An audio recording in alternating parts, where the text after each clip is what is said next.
Hello, Bob. Howdy.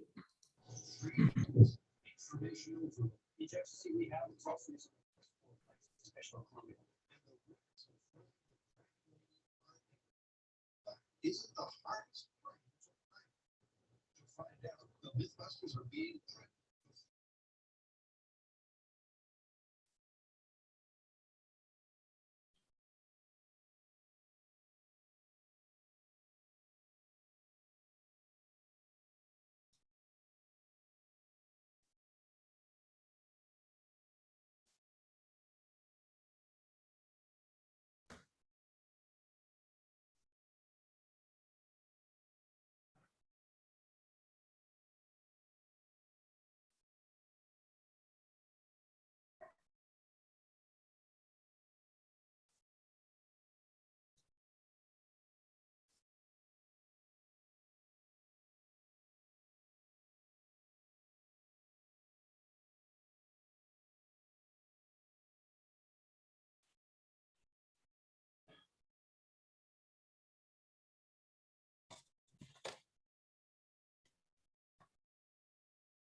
Hello, Barbara. Good to see you back.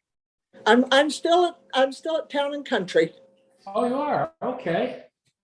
All I right. come home Tuesday. Oh, that's good. Well, I hope you had a good Thanksgiving. I No. stayed there a long time ago, No. but No, It's good to see you. thank you. Good to be seen. Even though I don't look very good, oh, well. my hair. You look good to me. Thank you, Terry. The smile is what counts.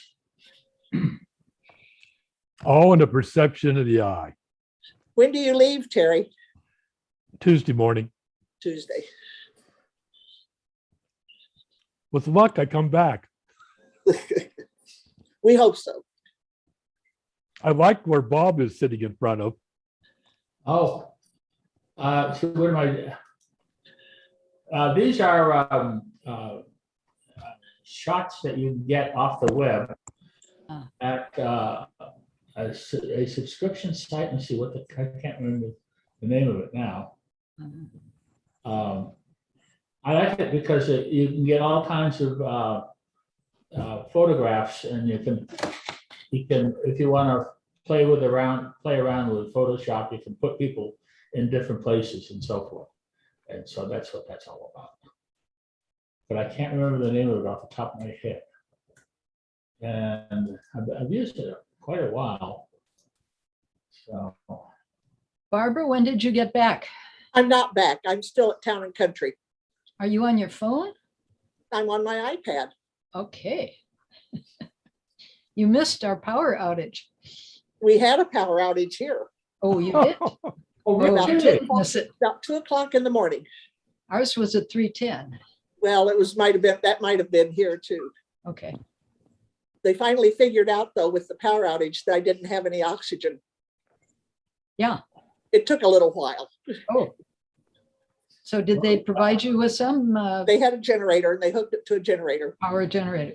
So Wow. we had a number of people who were on oxygen, and We haven't gotten the APCs that we've ordered. Oh, really? No. I thought they were there. Well, they told us they had come, and it turns out that what was ordered was for our communication system backup. And so then we asked that Nadine order the right thing, and I just saw Jeff and he said they haven't come in yet. So we definitely need them, and this was a good reminder. Yes. I woke up, I wear a breathing mask for CPAP. Yep. And it shut off and it's Right. just, oh my gosh, this is hard to breathe. So Yep. what's going on? And I looked over and all the power is out and just, geez, Do you, it's not as critical as oxygen, obviously. oh, that's true. But if you've been wearing it for 10 years, Yeah. you can't sleep without it. Well, did you bring your APC into the bedroom? I don't have an APC. Don't you have your computer backed up with No, alternate no. power source? no, they actually have battery backups for CPAPs, but I says, I don't think I'm gonna go camping or anything like that. So I don't, Okay, And but yet you now did. I know I'm gonna take a second thought of that, it's just, Yeah. my gosh, try to sleep without, I had to get up, walk around, Okay. put some sweatshirt suit on and sleep in my recliner. okay. So elevate your head And a that little wasn't. bit. Oh, my cat helped me, yeah. Just the elevation and everything else, just totally was, I know how to sleep in my recliner without a CPAP, that's it, I guess. It's like Buckley's house. Well, I think we have, I made a list, and I think we might have had a number of people who had a similar problem. We don't know who has CPAPs. We know who has oxygen for the earthquake project. Well, the CPAP's not as critical, but it's, Right. But it's, it wakes you up. I mean, it wakes you up and you can't go to Then what do you sleep do? without it. yeah. And you gotta go twiddle your thumbs and you can't watch television, and it was one of those, oh my gosh, so this is, and then I had to realize, oh my gosh, all the flashlights that I had around, the batteries were dead. You know, So that was another I bought a exercise. plug-in from SOS that's supposed to turn into a flashlight when the power goes out. No flashlight. So, Well, yeah, I have one that's 10 years old and I went over to grab it out of the wall uh-huh. and it was about the light of a candle or a match. It was Yeah. wasn't very bright. I But at didn't least even, the funny part was, remember those little things that we got for some kind of appreciation award? Yeah. There's a little blue flashlight. Yeah. I hung it on my walker. okay. It turned out to be a nice little headlight. I turned it on and walked around the apartment. It just worked out great. So all kinds of crazy things. What we learned, maybe this is a chance to figure out what we need to do. I need to go through all my old flashlights and say, geez, these batteries are 3 or 4 years old and they don't work anymore. So you know, I could do that. And so it's a nice little exercise. So let me first say happy Thanksgiving, everybody. I hope you had a wonderful holiday yesterday. I went to my niece's place, so I didn't get a chance to experience the dinner, but some people said it was a wonderful dinner here. So It was good. good. My experience was with my niece. She had about 5 different families come in, and there's one her brother-in-law brought in a turkey fryer and a turkey smoker, and they cooked 2 different turkeys, and then they brought some honey baked ham in, and we had about 20 people there, and it was wonderful. And I just forgot about how it is when a small house gets full of people and it gets so noisy, and it's just, oh my gosh, you got to turn off my hearing aids or something. This is really getting bad. And then we had a bunch of 14-year-old, 15-year-olds. They were in the other room, playing cards and all kinds of other games. And they're screeching and yelling. And oh my gosh, I'm not used to this anymore. So, but it was fun. It was nice to share experiences like that, and we all had a good time, and lots of good food. And I had a chance to compare home cooked food Mhm. to walnut food. Mhm. And home cooked food is still the best. Although, you know, Can walnuts add- doing good. So, anyone else had any great Thanksgiving experiences they want to share? Hmm. Barbara, how was it at the hospital, at Town and Country? Terrible. Oh, It's a conversation for another time. oh, yes. Okay. Well, they kept you alive and survived and nourished, right? May I interrupt just to ask Bill a quick question? Oh, yeah. Sure. Bill Orth, are you there? Oh. Can you hear me? I'm here now. Go ahead. Okay, I come home Tuesday. I will have been gone 2 weeks. Will the scooter still have held its power? Turn it on. If it's in the green, it's okay to go. Oh, Okay, It should be okay. okay, If it's not, call me. I will. Okay. Thank you. All righty. So any other more comments about Thanksgiving? Yeah, what, Doug? We had an unusual meal with our son yesterday. He's a good cook, and we didn't have traditional turkey. We had a Persian meal. Oh, yeah. He fixed this. all Persian dishes. We had lamb shanks with over a bed of dill rice. We had a couple of dips, one made with pureed beets and yogurt, and another made with some eggplant and another substance, and I can't remember the name of it. And then he made a dish that was over a bed of rice that had chicken and some onions and other herbs in it. And cooked it. There is a term in Persia called. What? Ellen was at the euchre game telling about it. you want His to, wife. Oh, It's a dish called tadeg. And when you cook rice in a pan, all of you have probably experienced that. The rice gets crusty and crunchy on the bottom. After it was cooked with all the chicken and everything, turned it upside down, and the tadeg was on the top. In Persian, tadeg means bottom of the pot. And so it was, he sliced it up, and so you had chicken and this crunchy rice that you were eating with that, and a pie they made with pears and pomegranates, which was delicious, and then a citrus cake, and he made cookies that had cardamom in it and some other spices, and so it was kind of an unusual meal. Okay, sounds interesting. good. Yeah. Well, that's one thing that our cook hasn't tried yet. So we'll see. Yeah. I had a question. Maybe Judy, you know some of this. When the power went out, one fellow was asking me. He wanted to go down the garage, but he wasn't sure if he should try to take the elevator. And then the next thing was, is the lighting in the garage and the gates available to get out if the power is out? I Do think they? the lighting is always on, but I don't know how much the generator is driving in the garage. The gates are supposed to be on some kind of a battery system, I believe, so that they should be operational, but I questioned that myself.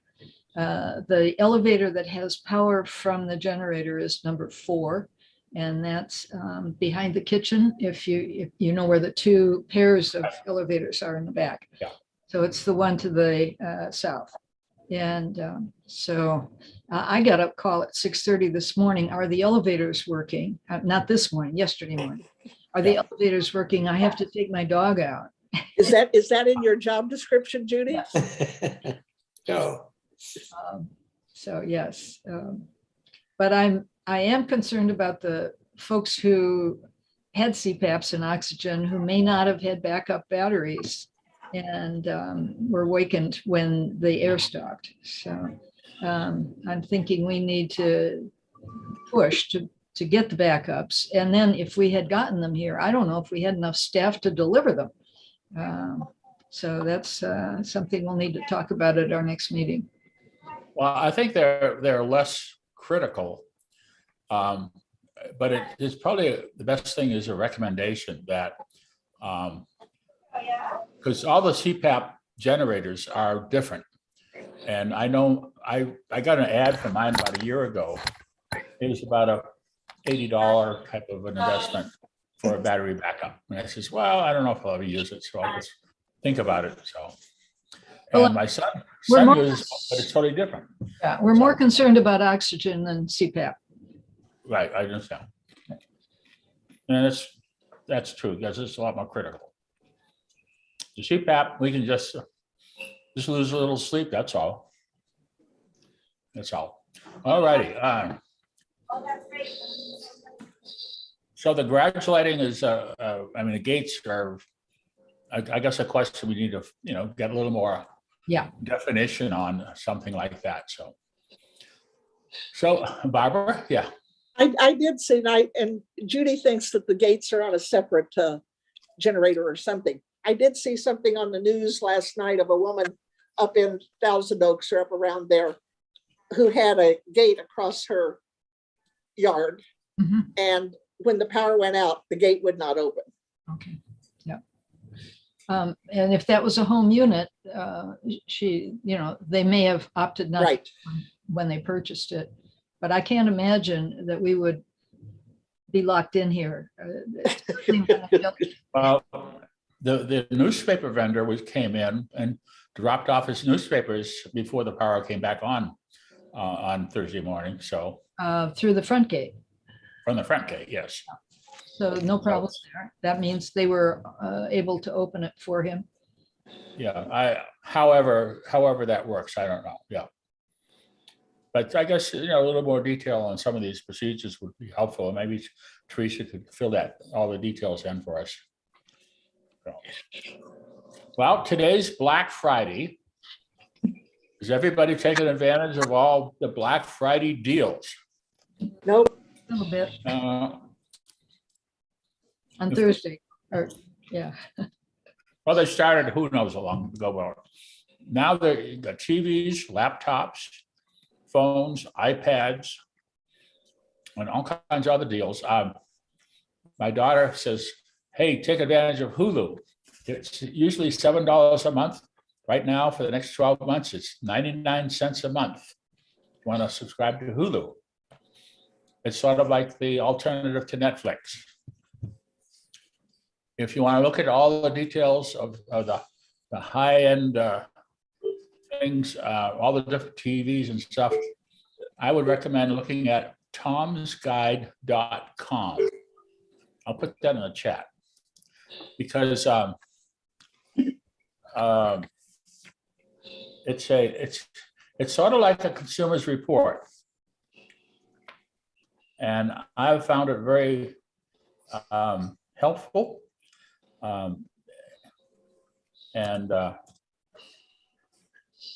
I don't know if they have the same biases and people, paying for ads and support and all that kind of crap that's going on in all the other places. But for now, it's a good reference for people who want to buy something and look at the alternatives, because they give you a rundown of not just one or two products that they're selling, because they don't sell anything other than just the information. So Black Fridays. Now we have a lot of activities coming up this coming month. This next week, we have all the people heading off to Cambria. That's on, I think it's Tuesday through Friday, on a nice little trip to get to know each other and get to know that area. It should be kind of pretty if the weather holds out, and they're all decorated and everything else. Cambria up there in the Solvang area. Really pretty. They're coming home Friday, and I think they're gonna miss the Zoom session, so I can't really ask them to, come back and give us a nice report, but I'm sure we'll hear that through the grapevine and dinner and everything else. And then we have, my gosh, this wonderful list of holiday stuff that Judy put together. Have you seen the list yet? My gosh, it goes this long, this long. And it's all the stuff happening in December. And it just starts off with the Advent dinners and the movies and the Hanukkah celebrations and holiday light bus rides. There's a couple of those. So you better check those out because they fill up really fast. And there are lots of fun to go on to see the different lighting displays people do up in the, I guess it's Fullerton and Brea and all those kinds of areas. And they serve refreshments halfway through too. And let's see. Then we have Joe Tater coming, Beth Sussman coming. Somebody's got Noisy coming on there too. And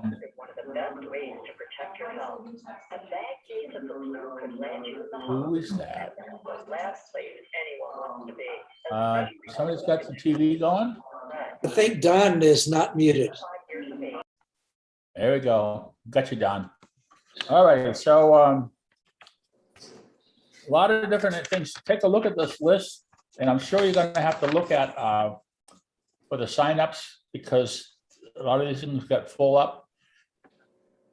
And I think it's first come, first served in most cases. Then we have special events on Wednesday, the 15th, a dinner in the Grove by reservation for some kind of holiday party. And then that's Wednesday. And then Thursday, the birthday show. And then Friday, we have an employee appreciation for residents. And that's the Friday the 17th. And that'll probably conflict with me trying to get back on to Zoom for that afternoon. So I'm going to probably cancel that afternoon, Zoom. Barbara? May I make a comment about the birthday show? You need to sign up. We will only be doing one presentation and the seating will be limited just like it is for church. So if you want to go to the birthday show, you need to sign up in the book. Yeah. The sign up doesn't start Okay. until 9th, maybe? There's a limit, there's going to be a date when the sign up opens. Yeah, well, the chorale is going to do I don't know, a Judy. concert on Saturday, but we're going to have to do 2 different matinees. And I'm losing my internet connection, unfortunately. Can you hear me, still? I see. Yes. We can still hear you. Oh, yeah. You're frozen, Bob.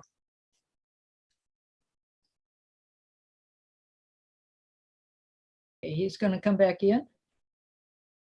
There we go. Bob, you're muted. Muted. There we go. There you are. One of the things I was going to be proud of was that this week I spent a couple of hours with Front Porch Networking to improve my my networking connection, because I used to have wonderful performance and all of a sudden it got to be very intermittent every day. And so I spent a couple of hours with this guy in Sandy on Tuesday. And we were going through all kinds of things to eliminate this and eliminate that and everything else. And he felt that my router settings were conflicting with the settings in the Front Porch Network. And so we tried to figure out how to get them to be friendly and talk to each other. And after 2 hours, he left. Everything was working wonderful. I was having 500 megabit up and downloads and upload speeds. The next morning I woke up, didn't work again anymore. Nothing worked, anything. And I had to start all over again. So I don't know. I had to go reset my router to factory settings, and it took 2 days to go through all of that stuff to make it work again. And now I'm still getting marginal performance. Let me show you what I'm getting here. My speeds are in the below 90 time frame. I used to be getting speeds of 500 to 600 megabits per second. So something has gone on to change how the network is performing to the negative. And I'm getting along, but I'm not getting along as wonderful as I was before. And I have a history of having very high performance here. And I know the network, if I bypass the router and go directly into the system, can get 500 megabits per second. So somehow they've throttled me down, which is unfortunately, but as long as I get enough to do my Zooms and do my my other stuff on the internet, I'm happy. But the fellow told me also that there's at least a half a dozen people or more having the same kinds of issues. So it's not just me. A lot of the folks, and I don't know if they're all router people, but apparently some of the routers aren't set up the way Walnut likes them to be set up. And they're going to have to work through that a lot, and it's going to take a longer time. So, and I was kind of worried about today's session, whether or not I was going to time out and have an issue with the internet, and you just saw it. So things are not as good as they used to be. Doug? I just did a test while you were talking there. And it's really unusual. Usually your download speeds are faster than your upload speeds. My download speeds were 171.2 and my upload speed was 550.9, which is really just backwards of what it usually is. Yeah. So I think there is something wrong with the system. They're playing with it, and I think they're coming after me now. This is, Bob, you're not supposed to have 500 megabit download speeds. They're going to take them away from you. They somehow figured out how to do it. And they shut me down, but I don't know. Maybe that's just a conspiracy theory. Well, we'll see. So anyhow, grin and bear it. As long as I can get on the internet and do my things and communicate with you guys and have fun, that's all I'm happy with. So Nadine didn't make it today for the meeting, but she had a lot of things in the memo, pretty much the same old kind of stuff. And what I think I'm going to do, which is actually another agenda topic, is I'm going to try to summarize the incremental things that happen from her weekly memos and put them back up on the Village News. So you can go, you don't have to keep all these stack of paper on your desk to figure out what's happened this week. But we'll talk about that in a minute. I hate to talk about all the bad news that's going on around here, but around the world. But the one I cannot avoid talking about is this new COVID variant called Omicron. And if you haven't heard about it, you will. Delta was the biggest one we had in the last few months that was highly more contagious. And now they're talking about Omicron coming out of South Africa, which is even worse. And that caused the market to go down 1,000 points this morning. I don't really know how far it ended up, but it scared the heck off of everybody's in the investors' pants. So that's another thing we got to watch for. We don't know how dangerous it is in terms of our health and our hospitalization and death rate, but it appears to be all these different variants are showing the one weakness in the vaccines, and that's the ability to prevent catching it.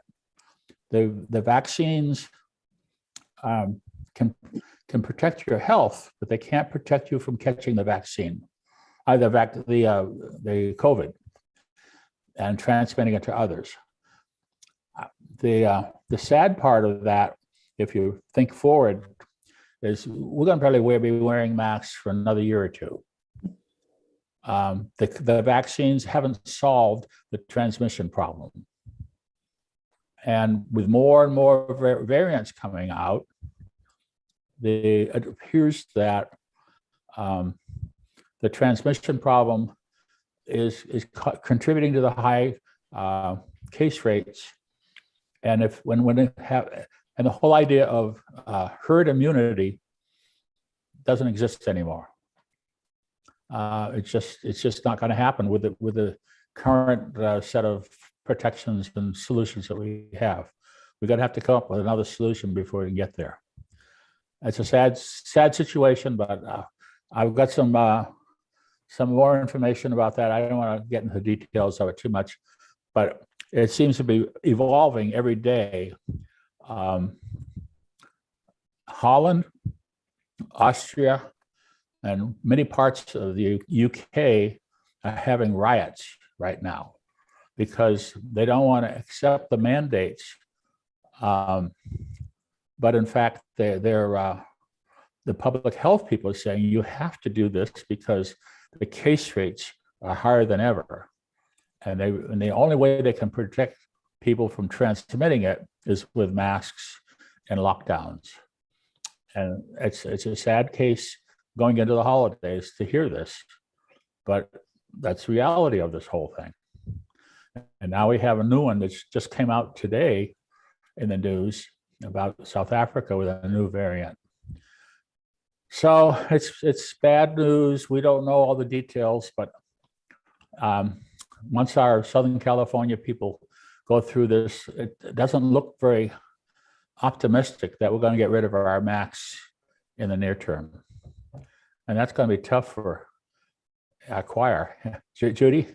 Well, I would add another twist to it, and that is the owner of the LA Times, Dr. Sun Shang, put a number of lectures up earlier in the spring, and his proposition is that by targeting the spike protein, it's the easiest one to go after. But he says that we should be going for the nucleus of the COVID, and he happens to own a company that's working on that. Oh, I see. It's another kind of vaccine that might offer some hope. And I do believe he was running trials in South Africa because he is originally from South Africa. Oh. Has ties to the labs down there. So you might keep your ears open for something like that, hear people talking about maybe a different kind of inoculation could produce better results. Yeah, that's good to hear that there's other things going on. It seems like our government has said, and just taken a very simple directive, get vaccinated because it prevents you from dying and prevents you from, getting seriously ill in the hospital. They haven't said it prevents you from catching it. And there's no evidence that they have. This one financial analyst published a report I'll share with anybody who wants to know. He's shown, looking at global data from the UK and Netherlands and other areas, the vaccine for older people makes you more vulnerable for transmission and catching it for these, what they call the breakthrough cases. They're not breakthrough cases anymore, but there's just, it makes you more vulnerable for transmitting it to other people and catch, maybe having a mild case yourself. And so they haven't realized, so the vaccine sort of has sort of multiple functions, multiple parts. And it's not a one solution for all problems vaccine. And now they're saying our vaccines are different. They're not as effective as they thought. So a lot of the people who are rebelling, like in the UK and everything else, are saying, I don't want the vaccine if it's going to make me more vulnerable to catching it from transmission. And the most prevalent cases are the ones 65 and older. So it's another piece of evidence. I don't want to get into a whole bunch of conspiracy theories and all that kind of stuff about this, but it's just another viewpoint to consider. And it sort of fits in with what our government folks, our medical folks have talked about the strength of the vaccine, but they don't talk about the weaknesses very much. And that's why they're still insisting on masks in high-risk areas. So, But Bob, the bottom line is the people who are dying are largely the people who are unvaccinated. yes, And you know, loss of life is still occurring in the unvaccinated population rather than those who have been vaccinated. And I think that is the critical statistic in all of this. and that's the target for most public health. Exactly. But the area is that sort of still gray area is the transmission. And even if you've been vaccinated, you still can transmit it, and you're likely to be more transmissible once you take the vaccine, as opposed to using your natural antibodies, which is a brand new conclusion. And if you do catch it the second time after you're vaccinated, you're still susceptible to long COVID problems. So you're not totally risk-free, and it's a sad thing to talk about. But I'm not an expert. It just is what I'm reading and passing on if you want to get into it. All righty. Last week we talked a little bit about the medical pendants, and Judy sent me a big long email to clarify some of this stuff because I didn't know exactly how the whole system worked. And she mentioned that the pendants actually have a battery in them. No, It's not like no. They don't have a battery. They're driven by a backup. There's a backup battery for the controller, the computer, right? but But each pendant does not have a battery. Okay, so when you push the button on the pendant, Mhm. it activates a signal. Mhm. How is that signal powered if it doesn't have a battery? It has to have a battery. Yeah, Oh, I don't know. I yeah. don't. Does it send a signal? It has to be sending a signal to the computer, who Okay. then responds and everything else. So that Now, the computer might have a 400-hour backup. okay. but- So that's all I know about. All right. Yeah, that's what you're talking about. But So- the pendant must have some kind of a battery in there, because it doesn't get solar Right. power or anything like that. Because to, there's a create a little red signal. light that comes on, and something has to make that red light light up. Exactly. Yeah, So when does the battery go dead in the individual pendant? right. And They that's why last they for- check them. They check I them was once a told that year. they last for a very long time, but whenever they reset, if you've pushed your button, one of the things that it does, it also indicates what status and power status your pendant has when they reset it if you push it. Right. Oh, okay, yeah. And then when they reset your battery, I saw it done last night, they'd have to have their battery close to yours. So it's Exactly. sending a radio signal through the air or blue wave, whatever. Bluetooth. Well, it's not Bluetooth. It's a special radio signal. Okay, Because Bluetooth is only good for 30 feet. So the radio signal, if the resetting process is probably talking to the computer and says, reset this device, and it may be relaying from the device to the computer, which one to set. I don't know how that process works, but the device itself has to have power source. And I think they're good for a couple of years or something like that, probably. Because they're very low power and they don't have a high duty cycle. I mean, you don't push them unless they you need a problem, have a problem. And then when you're pushing them, they're probably only good for transmitting for 5 or 10 minutes. And well, so- it's only, you push it once and you can't push it a second time. I know, but it's on until they reset it. It's Right. probably generating that same signal Right. until someone comes out and sets it. Barbara? I think they recheck them when they do your annual physical or health report. Well, I know that it could be. I don't remember, but I remember they came around and they checked them every once in a while. I believe And- we've had them for 2 years. We got them in 2018, I believe, in the. Well, August. yeah, they changed them too, because they went from one model to another model. Exactly. Yeah. And it was just after we had created our picture handout that we put a picture of the old one in. And we've never put a picture of the new one in. So I know it came right after that. Okay, well, any more questions about those?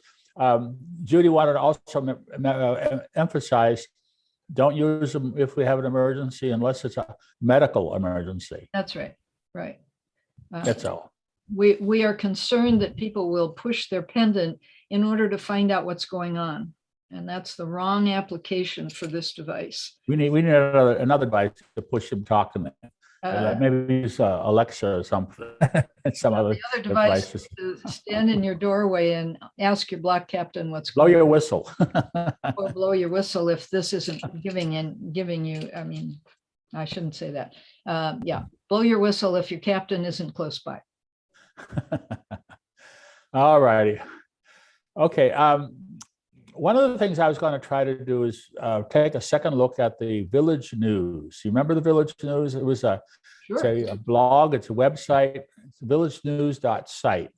And you can go to any web browser and bring it up. And it's all about Walnut Village. It used to have news on it, it used to have funny jokes, and we had different things about references, it had menus.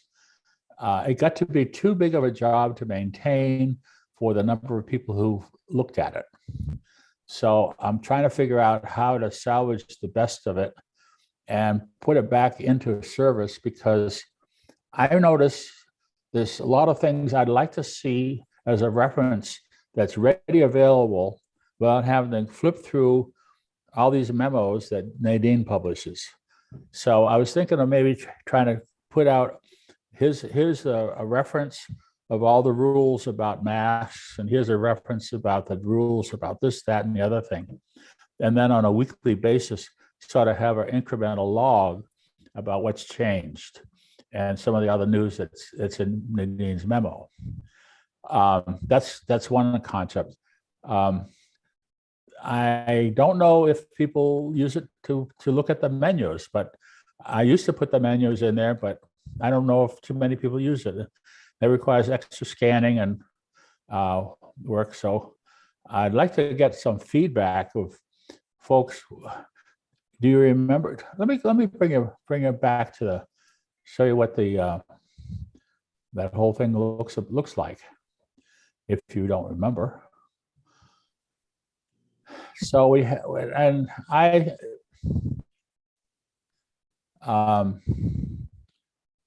sort of just did it when the COVID came in, because we didn't have a lot of communications among each other for what's going on. And so I says, well, maybe we'll just do this. And the Village News turned out to be, well, it's kind of a fun thing for a while, and then it got to be a chore. So here's what we have right now. I have a news menu, ideas, get into different things to think about. See, I haven't published this since August. I haven't updated some of these things. This has to do with all kinds of other things. Then you got food services, and I tried to show the different food service options, different references, so you can how to show your vaccine card and different things like that. How to use Alexa. Media had to do with using your new channel listings. And we actually had in here for a while the directories for residents and so forth. So there's a lot of stuff in there, but I don't know if it's worth trying to keep it up together. And of course, the news is sort of a compilation of this and that.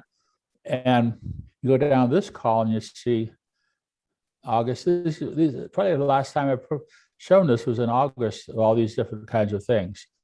And then there's archives from each month. It goes all the way back to when I started in February 20. And this is a funny guide about Engineer's Guide for Cats. Anyhow,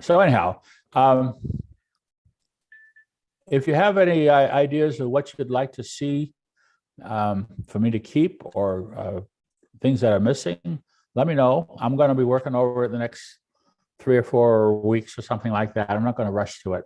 But the whole idea was this goes back on the tail end of that project I started, or discussion I started on communications across the village. So one of the comments was we didn't have a place to store stuff that we might need for in a readily manner. Like I'm going to probably talk to Judy about some of the key things that she wants in her earthquake area. Have readily available for people to, think about and stuff like that. And Bill we could Orth had a talk- Yeah, Bob, Barbara, go ahead. I've run into the same problem with the phone directory. And you will, if you pay any attention to, and maybe nobody uses it, and that's okay. But when the new phone directory came out from Teresa, I started cross-referencing. And I found so many discrepancies that I didn't know how to bring the whole thing back together. It was just going to take an inordinate amount of time. And I'm not sure it's worth it. Well, I agree that the phone directory is a lot of work for the results you get, and it's hard to maintain. And I don't want to criticize Teresa because she's got a lot on her plate. That's right. No, I'm not criticizing. But we don't have a reliable source. And if her source and the incremental changes that come out every week on these newsletters, memos and stuff don't add up to the current situation, then we need something to do to help it. I pretty much get my information from Liz Spradley's report on the earthquake committee. Yeah. But right now it's just a mess and I don't know how to straighten it out. Okay, well, I'll talk to Liz about that because we No, would need Liz is fine. You don't need to talk to Liz. No, Her information's fine. It's my information to get it the same as to get Teresa's and mine to match. And I guess I need to sit down with Teresa. yeah. I'm sorry, I'm freezing everything up here. I'll talk to see if I can get Liz's information to match up with Teresa's. I don't think you that. can do that. It's the Well. phone numbers, and Liz doesn't have the phone numbers.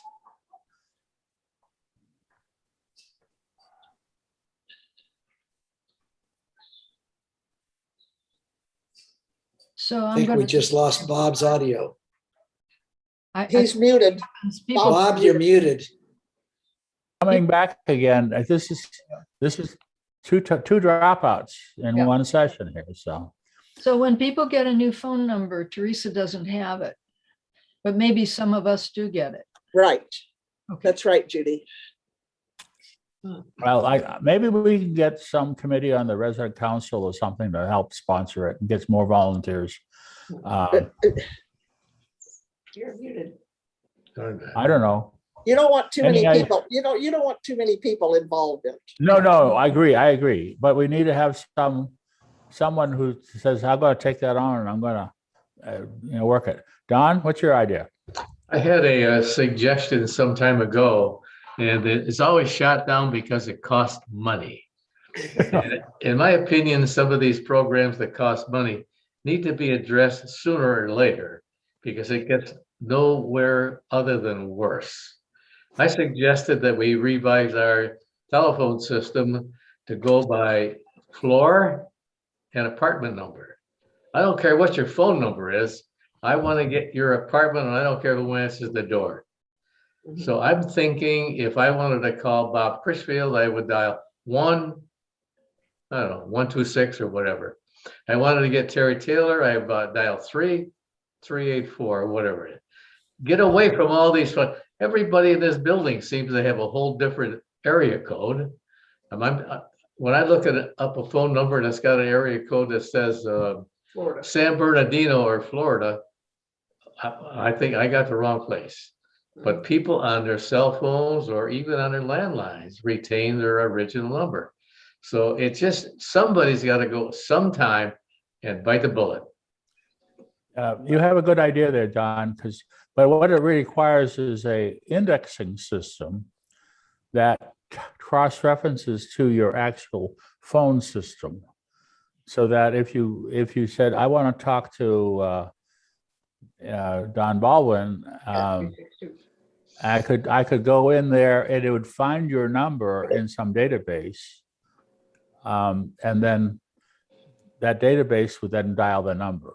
Well, I would even go beyond that, Bob. I would say that you don't need my number.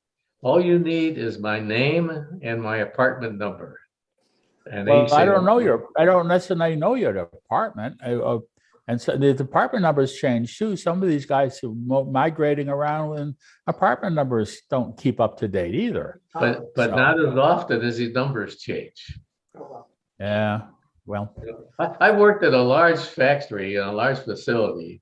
And if I wanted to talk to one of my people, I dialed the department number and then her That's what I use, Judy. extension number. yeah, well, that's I an agree. in-house. It's an expensive proposition, but in my opinion, it should have been done when this building was put together. But Well, that's an in-house phone system. It's not a public phone system. And maybe the whole idea of an in-house phone system is a possibility. I have no idea the expense of that. think about the ease of using it. Yeah, well, I don't know if we're that far away that we can't use the public systems as long as we have somebody, crutch them and keep them up to date. So Barbara? I use that for what I was doing. I used that occupant by apartment number that Judy just showed. I use the information from Ellen Boston as far as new people and their phone numbers. I use, I have one other source. well, the other one And is, then I use Nadine's notes on Friday. there's this one. Right. What's that, Judy? The problem, this is the know your neighbor, right? Well, that doesn't help me. The occupant by room numbers. Yeah, but the problem is not everyone gets that. That's pretty much for people on the earthquake team. But I get it. Yeah, you And do. then I use it to update the phone directory. Exactly, right. And then if the know your neighbor just tells you who's in which apartment. And that comes out twice a year. Yeah, and then there's other people who say, I don't want you knowing my phone number. I don't want you knowing my email addresses. That's right. Sure. And That's they, and right. they sort of opt out of the system. Right. But then when it says, well, gee, how come we can't get in touch with you? I says, well, I have a phone number, but it's unlisted. So, yeah, Bill Orth had a question a while back. yeah. Okay. Bill, you got a question? You're muted, Bill. No, Okay. mine wasn't really a question, Bob. We were talking about the village news back there. And Yeah. my thought was, how many people or residents in the village here even know about the village news? The only people I know of really know about it are the ones that's using the Zoom. Maybe you need to do a flyer or something to see who uses it or who knows about it, and maybe get some information to the entire village. Yeah, I haven't published it recently, but when I first came out, I had a distribution list for everybody who had a email address, because I assumed if they didn't have an email, they probably didn't have a computer. So that was my logic. But I'll probably have to do another update on that. The whole keeping track of folks is another big issue, and think I'm going to try to talk to a few other people about if they can contribute some ideas on how to do this. We don't want to go out and buy something and pay for someone else to do it for us. We should be smart enough to figure out how to do it ourselves, and get over the reluctance to people to participate or just leave me alone kind of thing. I think it's worthwhile to have something that works. So that's the problem we won't be able to solve today. So anyhow, let me move on.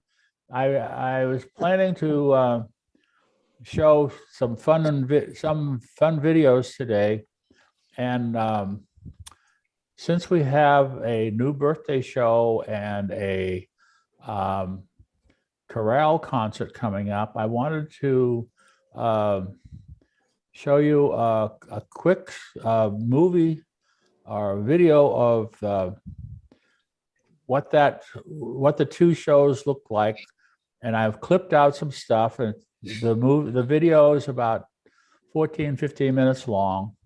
And so if you can hang in there with me, I'm going to show you this video so everybody can see it and they can see it on YouTube as well. And get ready for the wonderful shows coming up on our, oops, hit the wrong thing, in December for the birthday show and the chorale concert. So bear with me, and I hope you enjoy the clips I picked up.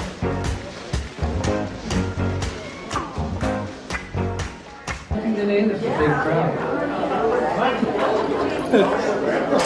Oh, and by the way, the star, Bob, for some reason can't make it.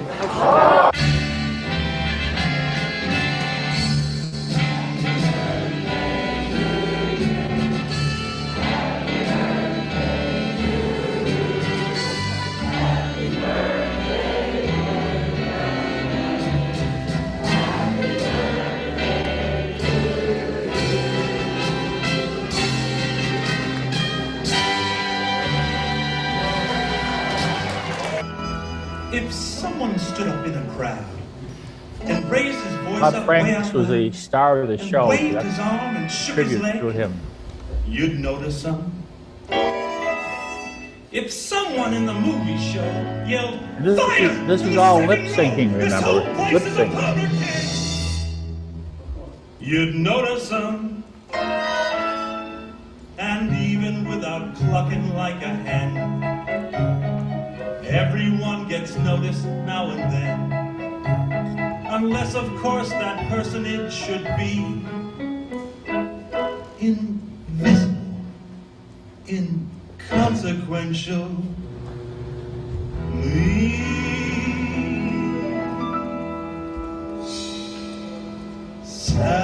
Cellophane, Mr.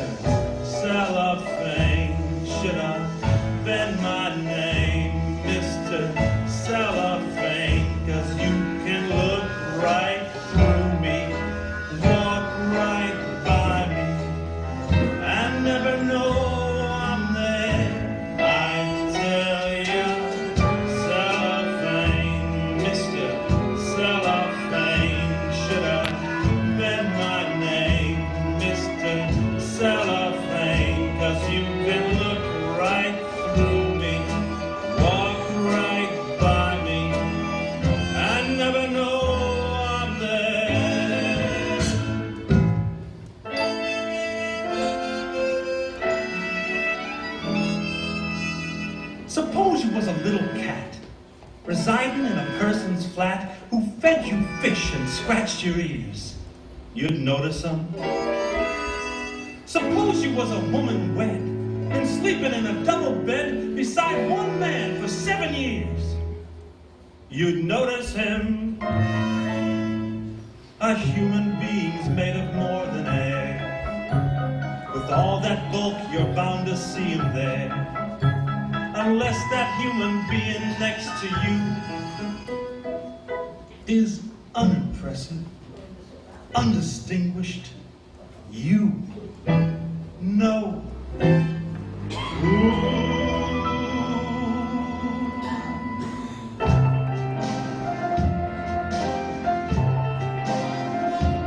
Should have been my name, Mr.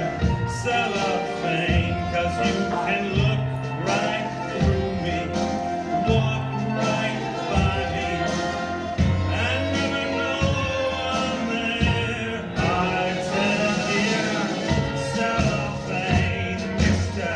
Cellophane, should have been my name, Mr. Cellophane, 'cause you can look right Yeah. through me, Yeah. walk right by me, and never know I'm there.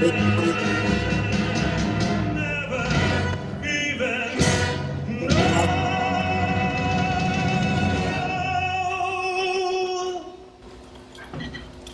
I'm there.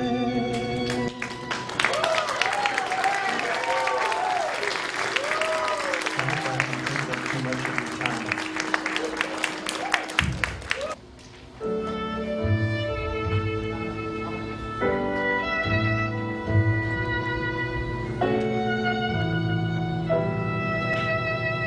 One dream in my heart,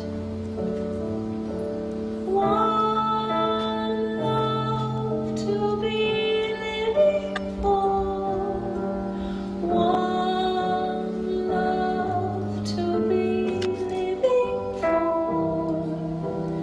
This nearly was mine.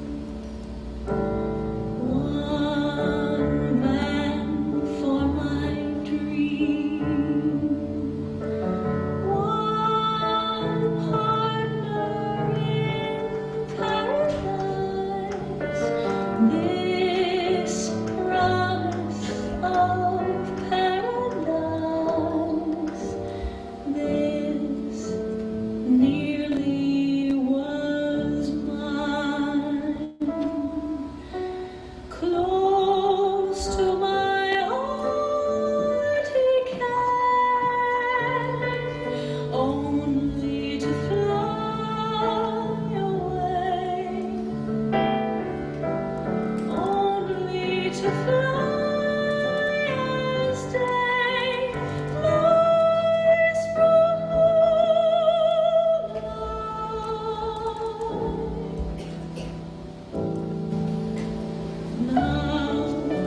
Now I'm alone, still dreaming of paradise, still saying that paradise.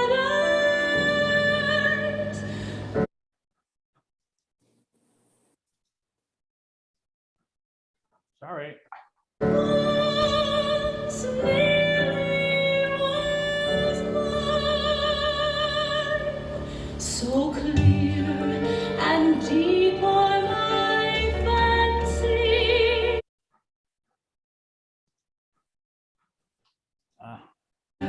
and deep are my fancies of things I wish were true.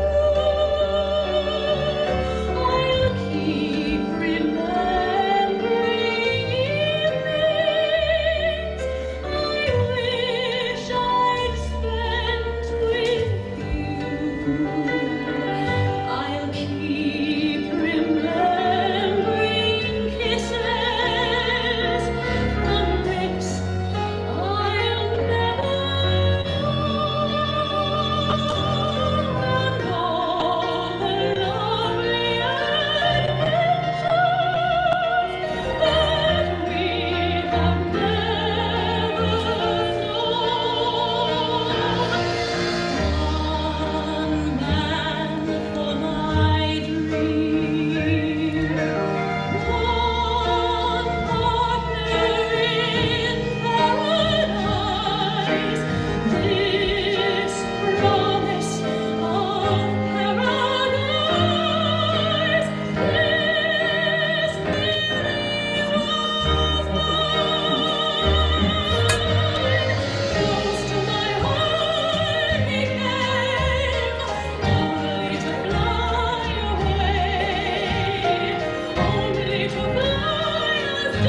welcome you to the Songs of the Season, presented to you by your one and only Walnut Village Chorale.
Snow.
All righty. That was 2018 Chorale and 2019 Birthday Show featuring Bob Franks and Judy Phillips. And for the people who haven't seen it, most of you guys have been here before, but the people on YouTube, I hope you enjoy that. It's copyrighted, the songs are copyrighted, but I think I could get through letting them play on YouTube again without getting me shot down. So I hope it works out okay. Hope you guys gets you in the holiday spirit. Go out and spend all your money on Black Friday. Have a good time. This has been a wonderful show, and I'm going to sort of cut back as I go into the holidays because this is getting to be a little bit of a work, so I'm going to enjoy my time. But happy to have you join me and I think he's cut out time. contribute to any ideas that you have. Okay, bye-bye, everybody. Thank you, Bob. He said, does anybody want to?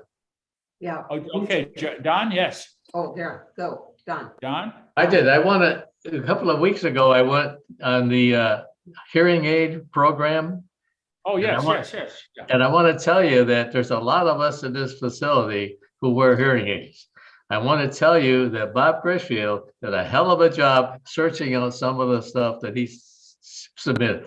I did 5 or 6 things like AARP and all of the big timers.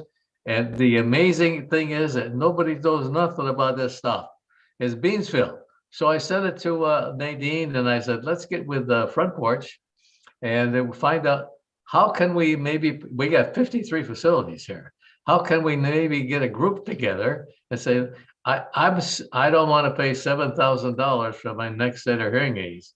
If I could read in some magazine that for $249, I can get rechargeable batteries and everything else. So I said, don't give up. Nadine has said she'll take it to Front Porch and see what's going on. But Bob, you did a great job. Thank you for your help. Oh, thank you. It turned out that Mayo Clinic has a lot of information on that. And so it's just a matter of just doing some research on the internet and getting some different ideas and trying to figure that out. And I'm happy to help. You had the right idea. I zeroed in on international hearing aid facilities, and I got Zippo back. Okay. All righty. Any last minute comments? Yeah. If someone could slip me a scotch, I sure would like it. Well, Happy day, Barbara. All righty.